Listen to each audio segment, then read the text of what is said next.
Olá pessoal, eu sou o Fernando, estou aqui junto do Lucas e hoje a gente vai estar falando sobre o nosso projeto da disciplina de administração, cujo tema são as próteses biônicas. Mas antes de tudo, gostaria de começar por um sumário.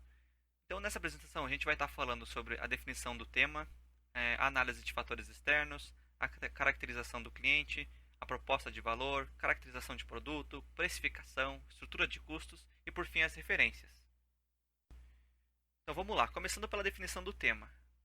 A gente queria que tivesse alguma coisa relacionada à robótica, que fosse também de impacto social e respeitando os critérios, né, do trabalho. Então seria um tema relacionado à engenharia. E para isso, então, né, a gente definiu que seriam as próteses robóticas. Como você pode ver, a gente tem vários tipos de prótese robótica. Então a gente trabalhou para poder refinar essa ideia mais para frente. Indo agora para fatores externos, a gente nomeou aqui três principais tipos de fatores que a gente vai ter que estar prestando atenção. No lado da tecnologia, a gente tem o avanço da concorrência. Então, a gente tem muito país envolvido aí, com grandes empresas avançando nesse sentido. A gente também tem a questão de patentes, né? Então, tem empresas que têm soluções que só eles poderiam estar utilizando naquele mercado. E, pensando no local onde a gente se encontra hoje, né, no país em desenvolvimento, o acesso à tecnologia talvez seja um pouco mais limitado do que em países de primeiro mundo. Indo para os fatores sociais, um outro um fator interessante é a questão da perda, né, dos membros do corpo, a dor que as pessoas sentem com relação a isso, a inclusão de deficientes, né, na sociedade, acessibilidade, né, para esse tipo de pessoa e também a questão de renda, né, não é todos que conseguem arcar com as despesas de uma prótese de ponta. Já no fator econômico, o fator que a gente não consegue controlar aí, como os outros foram mencionados, a gente tem a importação de componentes, então muitos deles são de mercado externo, se não a maioria, né? E também a gente tem a questão de câmbio, né? Hoje a gente nota bem aí o câmbio para quem importa é um problema, né? Para quem exporta não é tanto, mas para quem importa é um problema. Indo agora para caracterização e perfil dos clientes, a gente começa aqui com algumas estatísticas tentando refinar mais qual que seria o nosso público-alvo. Então, Stanford gerou uma pesquisa onde eles encontraram aproximadamente aí 10 milhões de amputados, dos quais um terço desses amputados aproximadamente eram na região dos braços. E como a gente pode ver, a maior parte deles está do cotovelo para baixo, né? Mas ainda assim a gente tem alguma coisa entre o ombro e o cotovelo, no pulso e alguma coisa no próprio ombro. Seguindo ainda na pesquisa de Stanford, a gente encontra lá que 60% desses amputados, ou seja, a maioria, está em países em desenvolvimento, o que coloca um desafio a mais, né, para a questão de preço. Além disso, essas pessoas que têm deficiência, eles sofrem com a questão do custo de vida. Então, o custo de vida delas é aproximadamente aí 31% a mais do que uma pessoa comum.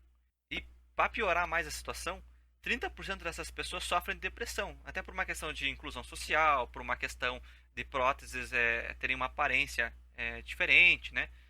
Pois bem, indo agora para a questão da proposta de valor do nosso projeto. Começando lá pelo lado direito, no perfil do cliente, falando das tarefas do cliente. Então, o que ele está tentando realizar? Ele está querendo ter independência, ele está procurando igualdade, ele está querendo realizar atividades simples, levantar um copo. E quais são as dores que ele enfrenta? Aparência ruim, pouca ou nenhuma automação, custos elevados dessas próteses. E os ganhos que ele está procurando é a fácil utilização, uma automação, uma prótese discreta, simples de usar. O que nos leva então lá para o outro lado do Canvas, que é a proposta de valor. Então, como produto e serviço, o projeto procura movimentos pré-programados, uma aparência discreta e bonita, auxílio com a manutenção da prótese, treinamento para uso, qualquer customização que as pessoas precisem. Já na alívio para dores a gente tem a flexibilização de custo, talvez um aluguel, um financiamento ou a própria compra, um material semelhante à pele para poder fazer com que a pessoa tenha essa sensação de inclusão, funções pré-programadas para automação ou desenvolvidas especificamente para aquele uso. E o que leva, né, a gente para os principais criadores de ganho, que seria a inclusão social dessa pessoa, a facilidade, né, entrando como um facilitador para as atividades que ela realiza, sem falar, né, na autonomia dessas pessoas. Agora o Lucas vai estar falando um pouco sobre a caracterização do produto. Muito obrigado, Fernando. Agora nós vamos falar sobre a caracterização do produto. Como o Fernando havia comentado anteriormente, o assunto escolhido pela equipe foram as próteses biônicas. E a principal função dessas próteses são trazer de volta as funções deficientes do corpo, né, ou membros que foram perdidos do corpo dos deficientes.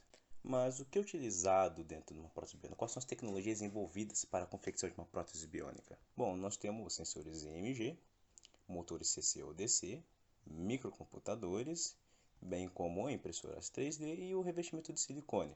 Nós iremos explicar cada um deles futuramente no trabalho. Mas antes de explicar a respeito disso, nós vamos comentar ali a respeito de precificação.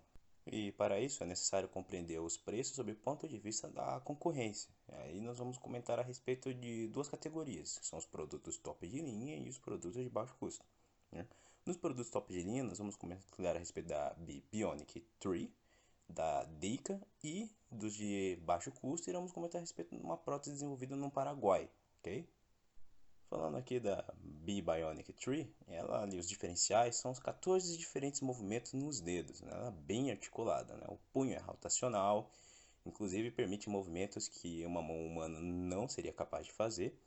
Permite configuração dos movimentos específicos, ela é muito leve, tá? Ela tem 500 gramas porque ela é feita de fibra de carbono. Detecta impulsos elétricos gerados pelos músculos do braço, né, que é o diferencial de quase todas as próteses biônicas que existem.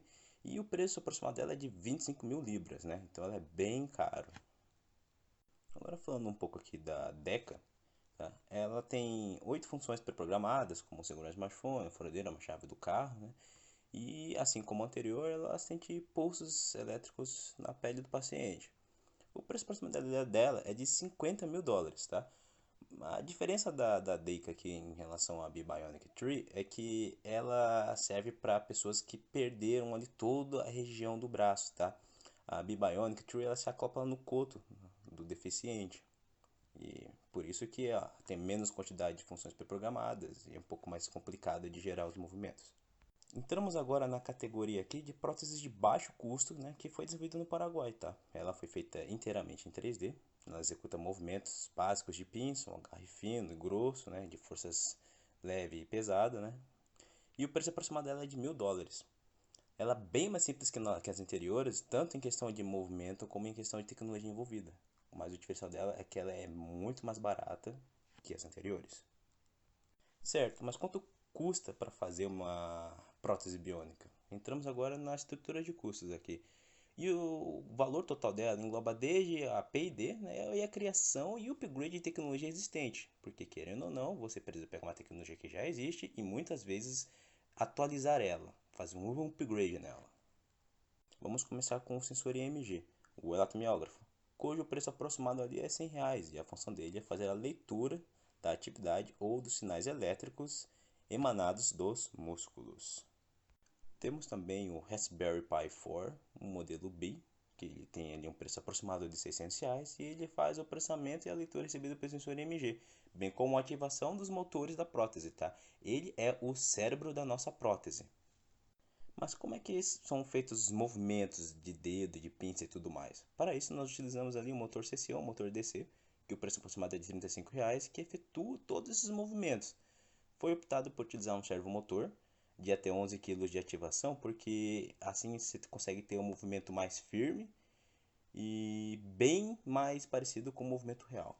Agora, para fazer todo aquele suporte e a estrutura da prótese, foi escolhido utilizar uma impressora 3D. E o filamento selecionado foi o policarbonato, porque ele é um filamento muito mais resistente que dos filamentos existentes para impressora 3D. Já colocando o preço para alugar ou imprimir diretamente de uma impressora 3D, mais o custo do filamento de policarbonato, ficou aproximadamente R$ 500 ali. Não podemos esquecer também do revestimento de silicone, que serve para deixar a prótese mais agradável àqueles que não querem um visual mais futurista, né? Uma coisa mais natural. Então, o silicone, para você poder fazer com que a mão fique parecida mais com uma mão real, uma mão humana, é de aproximadamente R$ 120, né? Para simular aquela pele, uma pele sintética. Mas e as estruturas de custos com base no valor entregue aos clientes? Nós temos serviços de manutenção e reparo de próteses e também sessões de fisioterapia, que serve para a adaptação do cliente à prótese nova, pois alguns clientes estão há muito tempo com os membros perdidos e não conseguem se adaptar àquela prótese nova.